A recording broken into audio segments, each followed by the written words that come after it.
আসসালামু আলাইকুম। আমি এসি ওয়ার্কশপ থেকে লিটন গমেজ বলছি।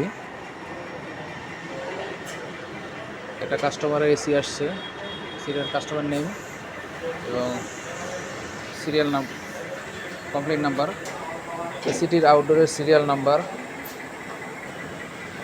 এটা হচ্ছে আউটডোরের মডেল, এসির ইনডোরের সিরিয়াল। এসিটা 2024 সালের মার্চ মাসের 1 তারিখে কেনা। তো এসিটি এর আগে সার্কিটের প্রবলেমের জন্য আমাদের এখানে আসছিল, তখন আইডি ছিল এইটা। তো এই আইডিতে মেশিনটা যখন সার্কিটটা যখন আসে তখন সার্কিটটা খারাপ ছিল, তো আমরা সার্কিট পরিবর্তন করে দেই।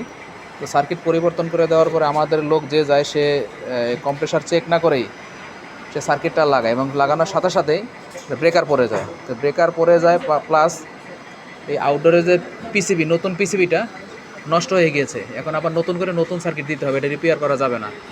তো আমাদের সকল টেকনিশিয়ান ভাইদের উদ্দেশ্যে একটা বিষয় বলতে চাই যে আপনারা যখন নতুন কোনো সার্কিট লাগাবেন বা সার্কিট রিপেয়ার করে সার্কিট নিয়ে যাবেন সাইডে, অবশ্যই এখানে ওখানে কাভার টাভার লাগানো থাকবে।